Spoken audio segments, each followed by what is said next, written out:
नमस्कार मित्रों।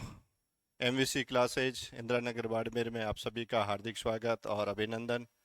आज राजस्थान की करंट की दूसरी क्लास लेकर आपके सामने उपस्थित हूं और आज दिनांक है 21 जनवरी 2026 का जो अपडेट है वो लेकर मैं आपके सामने उपस्थित हूं। और 21 जून 2026 को क्या क्या घटनाएं राजस्थान में और भारत में हुई उससे संबंधित।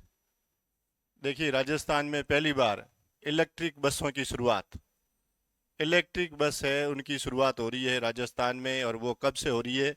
वो हो रही है 20 जून 2026 से। तारीख है 20 जून 2026 और राजस्थान में किन बसों की शुरुआत हो रही है? इलेक्ट्रिक बसों की शुरुआत हो रही है। अब ये जो इलेक्ट्रिक बसों की शुरुआत राजस्थान में तो 20 जून 2026 से शुरू हो रही है, लेकिन प्रधानमंत्री नरेंद्र मोदी जी ने अगस्त 2023 में ये योजना है जिसका नाम है पीएम ई बस सेवा योजना, ये आरंभ की थी। और उसके तहत ही ये बसें हैं जो राजस्थान को आवंटित हुई हैं। अब केंद्र सरकार इस योजना का जब राजस्थान में क्रियान्वयन होगा तो उसके लिए क्या क्या यहाँ पर सुविधाएं जो प्रदान करेगा, उसमें है डिपो निर्माण, इलेक्ट्रिक वर्क और संचालन में राज्य सरकार को ये क्या है, भारत सरकार वो क्या देगी? सहायता देगी। और इस तरह से और इन इलेक्ट्रिक बसों का जब राजस्थान में जो संचालन होगा तो शहरों में प्रदूषण को कम करने का भी काम किया जा रहा है और इसमें स्वच्छ और सुरक्षित और सुगम सार्वजनिक परिवहन को भी बढ़ावा मिलेगा। अब देखिए, मुख्यमंत्री जी ने 20 जून 2026 को जयपुर में 29 और भीलवाड़ा को 18 ई बस सेवाएं जो है ई बस दी है। अब ये राजस्थान को पहली बार मिल रही है और राजस्थान के दो जिले, एक है जयपुर, जयपुर को 29 और भीलवाड़ा को मिल रही है 18 ई बस सेवाएं। कितनी? 18 ई बस। अब इस प्रधानमंत्री ई बस सेवा के तहत राजस्थान के कुल 8 जिले हैं वो चयनित किए गए हैं। कितने जिले? 8 जिले। और 8 जिलों की कितनी बसें उनको मिलेगी? बसें वो मिलेगी 600 और 75 इलेक्ट्रिक बसें हैं वो इनको मिलेगी। अब ये राजस्थान के वो 8 जिले कौन से हैं जिनको प्रधानमंत्री ई बस सेवा में जोड़ा गया है?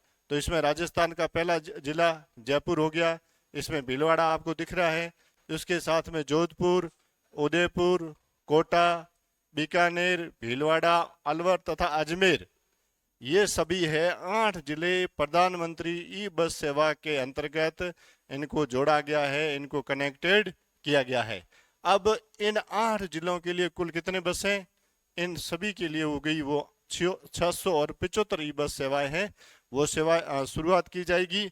और इसके अतिरिक्त 475 और ई बस सेवाएं बसें हैं वो दी जाएगी। और इस प्रकार से राजस्थान को कुल कितनी ई बस मिलेगी? वो मिलेगी 1150। और इसका जो प्रथम चरण होगा वो दीपावली तक है, यानी इसका जो प्रथम चरण है वो इसमें प्रथम चरण में 600 और 75 इलेक्ट्रिक ई बस जो है उनका संचालन किया जाएगा। और ये दीपावली तक ये जो 8 जिले हैं इन 8 जिलों को 675 इलेक्ट्रिक बसें वो दे दी जाएगी। और अभी तो प्रोजेक्ट के रूप में एक जयपुर और दूसरा किसको? भीलवाड़ा को चुना गया है। और राज्य सरकार है ये राजस्थान सरकार, वो 55 ई बस सेवाएं, क्या 55 ई बसें हैं वो शहरी परिवहन के लिए यानी शहरों के लिए, ठीक है। और 50 है डबल डेकर ई बस वो है पर्यटकों के लिए संचालित करेगी। इसके साथ में एक और तथ्य है,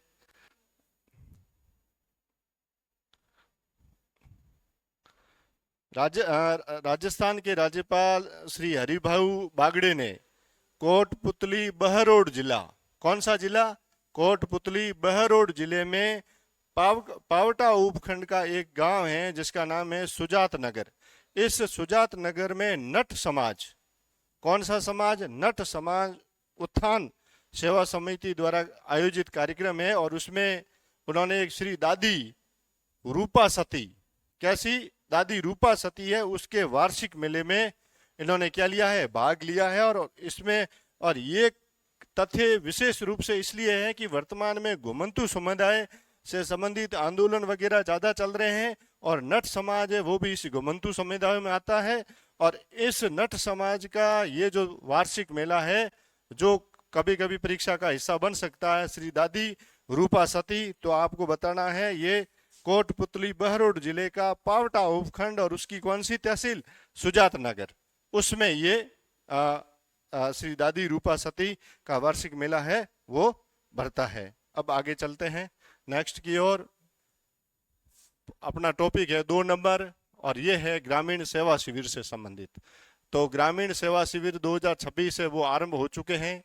अब देखते हैं कि ग्रामीण सेवा शिविर 2026 है वो कहाँ से कहाँ तक चलेगा। जो इनकी तिथियां हैं वो 12 जून से 15 जुलाई 2026 तक ये ग्रामीण सेवा शिविर वो चलेगा।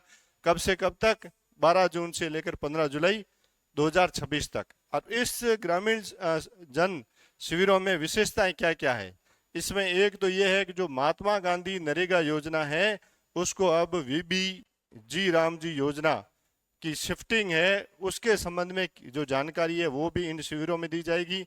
दूसरा, शिविरों में योजना से संबंधित जानकारी, पात्रता, आवेदन और अन्य आवश्यक प्रक्रियाएं हैं जो हर वर्ष इन शिविरों में होती है वो भी इसमें प्रदान की जाएगी। इसके साथ में देखिए अभी पॉइंट संख्या 3 है और विश्व में अभी जो है एक बहुत बड़ा आयोजन हो रहा है फुटबॉल से संबंधित, यानी फुटबॉल की जो विश्व की सर्वोच्च संस्था है जिसका नाम है फीफा, और फीफा का भी विश्व कप चल रहा है।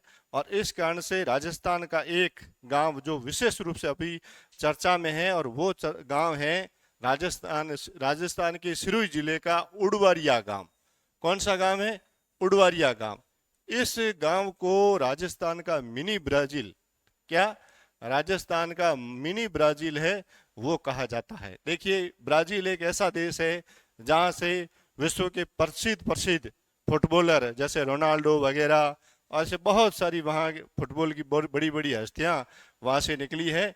उसी प्रकार से राजस्थान के सिरोही का ये उडवारिया गांव है, ये बहुत ही चर्चित है और उसका कारण है कि यहाँ इस छोटे से गांव में फुटबॉल के प्रति इतना जुनून है कि इन्होंने वर्ष 2003 के बाद में 150 से अधिक खिलाड़ी है वो राज्य स्तर के और 4 खिलाड़ी है वो राष्ट्रीय स्तर पर अपनी खेल प्रतिभाओं का क्या कर रहे हैं, प्रदर्शन कर रहे हैं।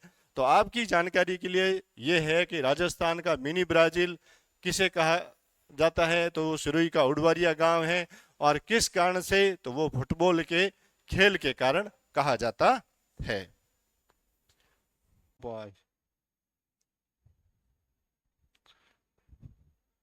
आगे है प्रश्न संख्या टॉपिक संख्या 4। ये है राजस्थान की जो पैंथर है उन पैंथर से संबंधित एक रिपोर्ट है, पैंथर स्टेटस रिपोर्ट 2024। और इस रिपोर्ट के तहत सरिस्का में तेंदुओं का घनत्व देश में सबसे अधिक हो गया है। ये राजस्थान के लिए सबसे बड़ी बात है कि राजस्थान के अंदर तेंदुए हैं, इन तेंदुओं का घनत्व है देश का सबसे अधिक हो गया है। अब देखिए ये रिपोर्ट है पैंथर स्टेटस रिपोर्ट 2024 और इसमें सबसे ज़्यादा घनत्व हो गया है। और ये घनत्व कितना है, ये घनत्व है कि 100 वर्ग किलोमीटर क्षेत्र में औसतन 24 तेंदुए हैं वो निवास करने अब वर्तमान में लग गए हैं। ठीक है, और ये राजस्थान का कौन सा सरिस्का है जो अलवर है वो इसके कारण से बहुत ज़्यादा चर्चित इस रिपोर्ट के माध्यम से हो रहा है। दूसरा, अब वन्यजीव विशेषज्ञों का मानना यह है कि राजस्थान के अंदर एक तो रणथंभौर टाइगर रिजर्व की तरह अब सरिस्का में भी क्या हो रही है, जो बाघों की आबादी वो बढ़ रही है और ये है वो इन तेंदुओं के लिए खतरनाक है, क्योंकि तेंदुए और बाघ दोनों एक दूसरे वो आपस में शिकारी है और इनका अपना अपना क्षेत्र हो रहा है। और ऐसे में जब रणथंभौर में भी और सरिस्का दोनों में बाघों की संख्या बढ़ रही है तो वो तेंदुओं के लिए क्या है, खतरनाक है। और इस कारण से ये रिपोर्ट एक तरफ से तेंदुओं के लिए सही है, तेंदुओं की जो बढ़ती संख्या है वो बता रही है कि राजस्थान के लिए संतोषजनक है, लेकिन बाघों की संख्या बढ़ती हुई वो तेंदुओं के लिए भी खतरनाक है। और एक इस रिपोर्ट में ये भी कहा गया है कि सरिस्का में बाघों का अस्तित्व है वर्ष 2005 में एकदम बिल्कुल समाप्त हो गया था, यानी कि शिकारियों ने इनको पूरी तरह से खत्म कर दिया था। और वर्तमान में सरिस्का है जो अलवर है, उसमें 269 तेंदुए और 56 बाघ हैं। कितने? 56 तो बाघ हैं और 269 कितने तेंदुए हैं, जबकि 2005 में बाघ है वो एकदम समाप्त हो चुके थे। तो ये जो बैलेंस है जो अब इम्बैलेंस हो रहा है, और ये तेंदुओं के लिए है जो चिंताजनक है।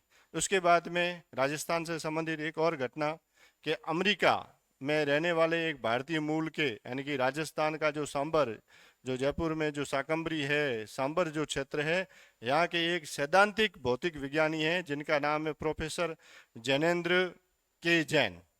क्या नाम है? जैनेन्द्र के जैन। और इन्हें मिश्रित फर्मियन की खोज, इन्होंने जो मिश्रित फर्मियन है उसकी खोज की है, और इस खोज के लिए उनको प्रतिष्ठित वुल्फ प्राइज, कौन सा प्रतिष्ठित है वो वुल्फ प्राइज है, वो उससे उनको सम्मानित किया गया है।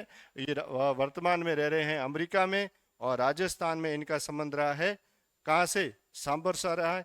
अब ये जो वुल्फ प्राइज है इसकी अहमियत इतनी है कि ये जो नोबेल पुरस्कार है, उस नोबेल पुरस्कार के बाद में दूसरे नंबर का ये पुरस्कार है।